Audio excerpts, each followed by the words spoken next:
Alright, अच्छा जल्दी से एक और चीज, और हम चूंकि ऑप्टिक्स वगैरह की बात कर ही रहे थे, तो how far do optics go and whether they work और नॉट। आपको जल्दी से बता दें कि सदर मुमलिकत आसिफ जरदारी अब और वफाकी वजीर दाखिला मोहसिन नकवी और निजकारी के वजीर अलीम खान ने सरकारी तनख्वाह ना लेने का ऐलान कर दिया है।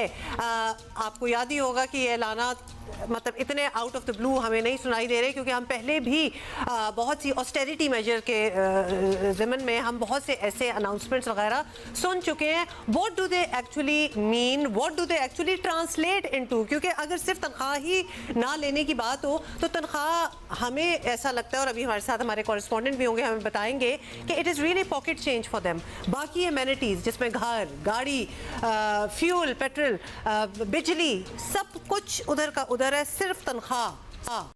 उन्होंने कहा है कि जी हाथ उठा लिए कि हम नहीं लेंगे। तहरीक इंसाफ में जो मामला शुरू हुआ था ना कि गवर्नर हाउस और वजीर आजम हाउस को यूनिवर्सिटियां बना देंगे, और फिर पता नहीं आके गाड़ियां बेची थी, नीलामी हुई थी, भैंसें बेचारी बेघर हो गई थी वजीर आजम हाउस से, और बाथटब में सहाफ़ी लेट लेट कर आजकल के यूट्यूबर्स वीडियोस बना रहे थे। अब उससे ब्रेक मिलनी चाहिए थी। You working, if you working well, you deserve your salary, and at the same time you should do something to reduce the cost. Austerity measure ये होते हैं, जैसे कि इंटीरियर मिनिस्ट्री ने, जो इंटीरियर मिनिस्टर हैं, उन्होंने ऐलान किया एक्स पे के जो नारकोटिक्स की मिनिस्ट्री है उसको जम कर रहे हैं इनटू इंटीरियर मिनिस्ट्री, जिसकी वजह से फिक्स एक्सपेंडिचर में कमी आएगी, ताकि दो इंडिपेंडेंट मिनिस्ट्रियां ना हो। इस तरह से मेजर्स और भी लेने की जरूरत है। प्रेसिडेंसी के इटसेल्फ अखराजात बहुत ज्यादा हैं, उसको मेंटेन करने के, चलाने के। का मतलब अब्दुल्ला ये है कि बहुत से और तरीके हैं जहां एक्चुअली आप बेहतरी ला सकते हैं, इंस्टेड ऑफ जस्ट सेइंग कि हम अपनी तनख्वाह नहीं लेंगे। क्योंकि पिछले दौर में भी हमने ये गाड़ियों को नीलाम कर देना, ये प्राइम मिनिस्टर हाउस को जी हम यूनिवर्सिटी बना देंगे, जो कभी हुआ नहीं, तो क्या हमारी माशी हालात क्या उससे बेहतर हुए? ये मतलब ये कॉस्ट बेनिफिट एनालिसिस करने वाली बात है। सहाफ़ी हमारे साथ मौजूद हैं। चीमा साहब, वैसे अगर काम करे तो वो तनख्वाह लेना भी, इन चीज़ों क्या आपको लगता है कि क्या फ़र्क पड़ता है? आवाम की नज़र में अच्छा समझा सारा कुछ, या इससे बस ठीक है कह दिया, ऐलान कर दिया? Does it only sound good कि हम पैसे नहीं लेंगे, या फिर it actually translates into something? अच्छा, मुझे लगता है कि ये ना असल में अवामी तसव्वुरात से खेलते हैं। जो एक पब्लिक इमेजिनेशन होती है, जो ज़्यादातर लोग हैं उनके लिए उनकी ज़िंदगी का दारोमदार ही तनख्वाह पर होता है, और वो अपना सारा बजट, अपनी सारी प्लानिंग वो तनख्वाह के गिर्द उनकी चल रही होती है।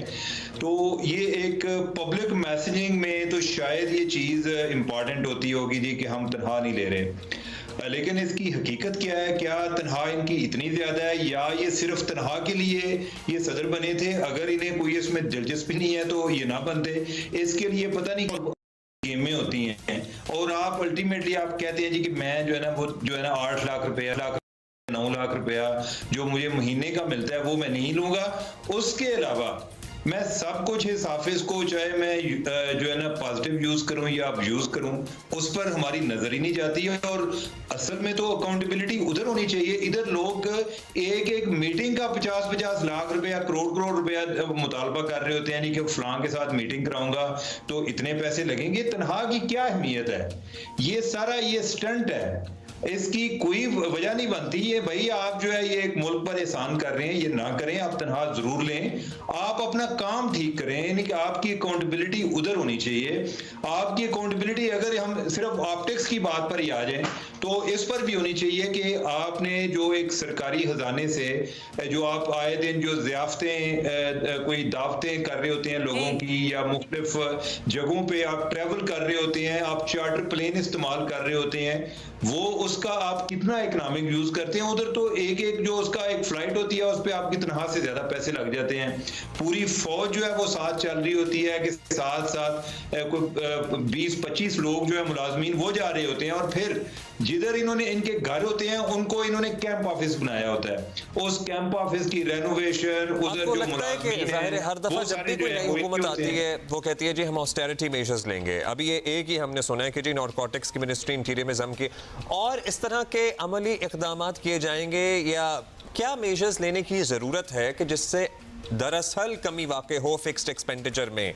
वज़ीर आज़म ने एक कमेटी वगैरह भी तश्कील दी हुई है जो इस पर गौर ख़ौस कर रही है, लेकिन ये ऐलानात हर दफ़ा होते हैं, होता कुछ नहीं। देखिए अब्दुल्ला, मैं ये समझता हूँ कि ये ऑस्टेरिटी मेजर मेरी नज़र में वो भी एक ड्रामा है। असल में जिस चीज़ पर फोकस होना चाहिए वो आपका परफॉर्मेंस ऑडिट होना चाहिए। 100%। ये मसला नहीं है कि इन्होंने जो अगर वो जम कर लेते हैं तो क्या जो एक्स्ट्रा मुलाजमीन है उनको घर भेज देना है, वो नहीं भेजना, वो भी इधर ही काम कर रहे होंगे। जो सेक्रेटरी हैं क्या उनकी खपत नहीं होगी? उनकी भी होगी। असल चैलेंज ये है कि आप परफॉर्मेंस क्या दे रहे हैं, वो आपका ऑडिट उस चीज पर आपकी जो परफॉर्मेंस है, यानी कि वो असल चीज है जो मैटर करती है।